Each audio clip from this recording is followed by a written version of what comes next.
Once again. Hello, it's Jimmy here at O'Reilly's, and I have a big one here. It's a Iveco Daily. It's a 7-ton. So we did just have a flashing smoke symbol there. I was messing around. I was clearing some codes, unfortunately, but yeah, but that's disappeared now. We have some high pressure here on the particle filter, 573. See if I can get that on a chart. Sometimes it doesn't want to work. Can't get my finger on it. But yeah, extremely high pressure there. So let's drive it up. Well, we got that smoking symbol back.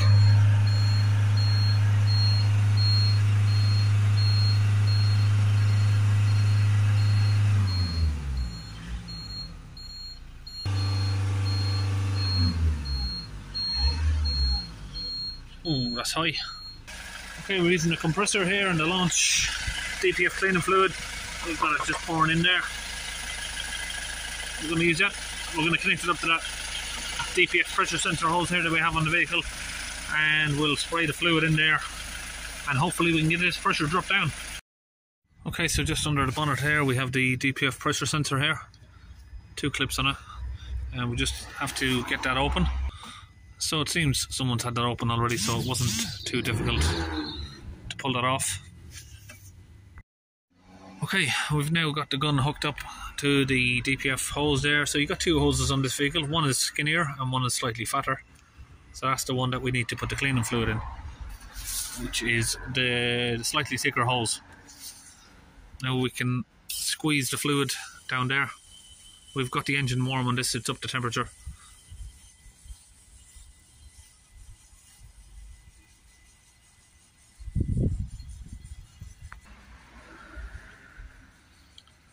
Get all that fluid squeezed in there. So that's the compressor there kicking on.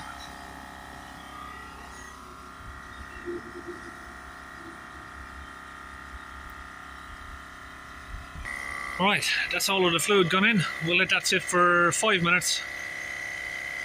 So we'll disconnect the hose. Now we've got the pressure sensor hooked back up there. Start the vehicle up. A few revs, hold her up at around 3000 again if we can. That'll do. Let the screen focus. So yeah, we've come down miles already.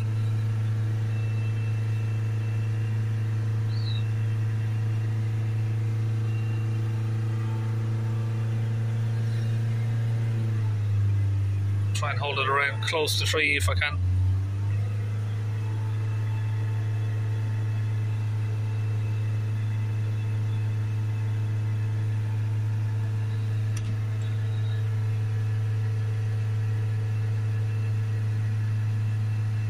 We're coming down quick there. We are kicking a lot of smoke out.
Okay, so all of the smoke has died down.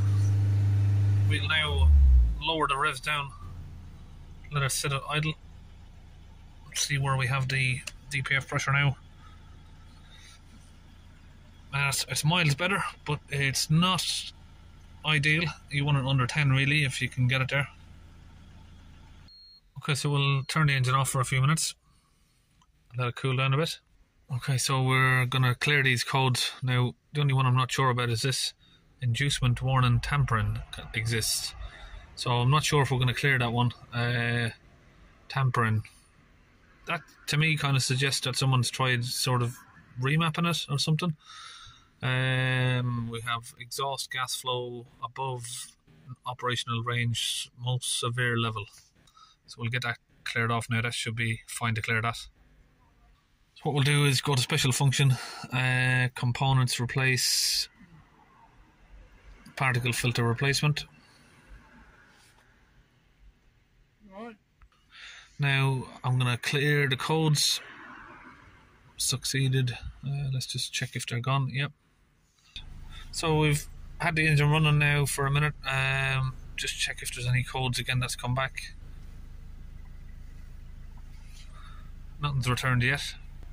And the flashing light has gone. There was an EDC light on there as well. That's gone. Okay, we've got the engine running over now. Looks like the flashing lights come back, but we are now on 9 millibars, so it's worked its way down a little bit. Sorry, let that screen come back. Let's go back and have a look at what codes we have. So we have inducement warning tampering condition, that's come back, and NH3 sensor. Right, this sort of stuff here, not something I want to get involved with. It seems to me like someone's been tampering with the ECU or something. That one relates back to an oxygen or NOx sensor.